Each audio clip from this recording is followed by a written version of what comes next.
তোমাদের মধ্যে কারা কারা সবজি চাষ করতে সব থেকে বেশি ভালোবাসো বলো তো? আমি অবশ্য তাদের মধ্যে একজন।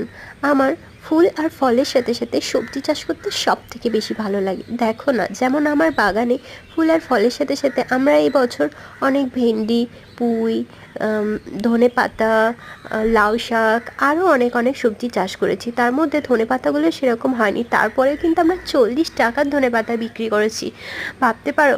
আর হ্যাঁ, পুঁই শাকগুলো কিন্তু বেশ ছোট ছোট হয়েছে, দেখলেই কি হবে। এখানেই আমার দাদু কত হয়েছে সুন্দর। পরিবারের আত্মীয় স্বজনদেরকে দেওয়া, আমাদের নিজেদের খাওয়া, এবং তার সাথে 100 টাকার পুঁই শাকও বিক্রি করেছে। এইগুলো কি শাক তোমরা বলো দেখি? আমাদের এখানে এগুলোকে পাট শাক বলে ডাকা হয়। আর হ্যাঁ, এই লাউ শাকটা দেখতে পাচ্ছ, এর জন্য মাচা তৈরি করেছে। মাচাটা খুব সুন্দর হয়েছে, দাদু নিজের হাতে বানিয়েছে। এই যে ছোট ছোট আমের মুকুল, সরি মুকুল না, এগুলোকে কি বলে আমি ঠিক জানি না। আমের নতুন ব্রাঞ্চ আসছে, আমরা কেটে দিয়েছিলাম এইগুলোতে, কারণ পোকা লেগেছিল। আর হ্যাঁ, একটা কথা, যখনই কোনো গাছের মধ্যে দেখবে তোমরা ওই পেঁচুড়ের মতো এক ধরনের জমছে, সেগুলোকে তোমরা কেটে দেওয়ার চেষ্টা করবে। আমি এটা আমের ক্ষেত্রে বলছি।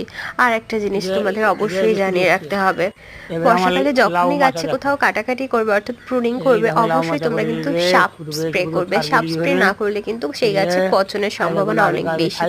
তাই এই নিয়ে খুব যত্নবান হয়েও। আর হ্যাঁ, অবশ্যই আমার বাগান কেমন লাগছে সেটা কমেন্ট সেকশনে জানিও।